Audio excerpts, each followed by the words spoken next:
రోజు 2019 ఎలక్షన్లు జరిగినాక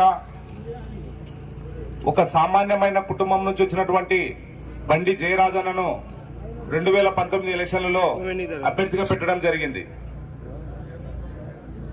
తర్వాత 2019లో అభ్యర్థిగా పెట్టినాక ఏదో ఒక్క ఛాన్స్ అని చెప్పేసి జగన్ ముద్దులు పెడుతున్నాడు.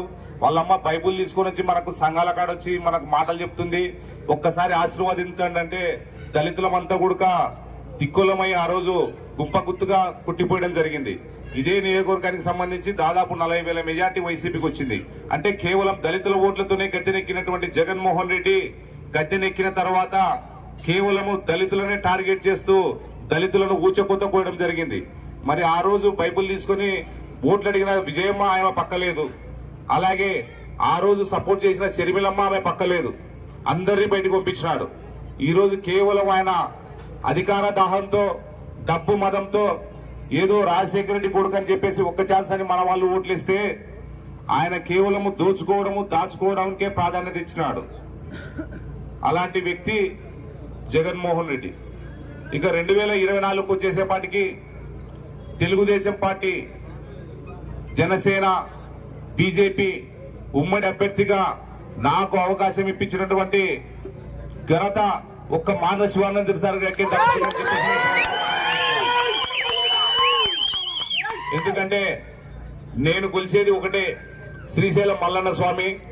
నాకు ఎక్కడ ఉండేలా కనపడతారో తెలియదు, కానీ నాకు శివానంద రెడ్డి సార్ మాత్రం రోజు దేవుడే. ఎందుకంటే దళితుల్లో ఉన్నటువంటి 2 జాతులను సమానంగా చూసినటువంటి వ్యక్తి, సమానంగా అవకాశాలు కల్పించినటువంటి వ్యక్తి ఒక మాండ్ర శివానంద రెడ్డి సార్ తప్ప ఈ నియోజకవర్గంలో లేడు. ఎంతసేపు దళితుల దగ్గర డబ్బులుంటే వాడుకోవడం వదిలేయడమే తప్ప ఈ నియోజకవర్గంలో వైఎస్ఆర్సీపీ నాయకులు వాస్తవానికి చెప్పాలంటే ఇదే జాలంగారి నాగన్న గారిని ఒక దళితుడు అని చెప్పేసి రియల్ ఎస్టేట్ లో ఎన్నో వ్యాపారాల్లో మోసం చేయడం జరిగింది. ఆయన అన్ని విధాలా నష్టపుచ్చడం జరిగింది.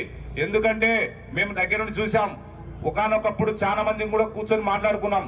దళితులకు జరుగుతున్నటువంటి అన్యాయాలకు ఏదో రోజు పరిష్కారం రావాలంటే నేను ఆ రోజే చెప్పిన, మామ ఖచ్చితంగా దళితుల పట్ల ఒక నిజమైన నాయకుడు అంటే ఈ నియోజకవర్గంలో ఒక మాండ్ర శివానంద రెడ్డి సారే మామ.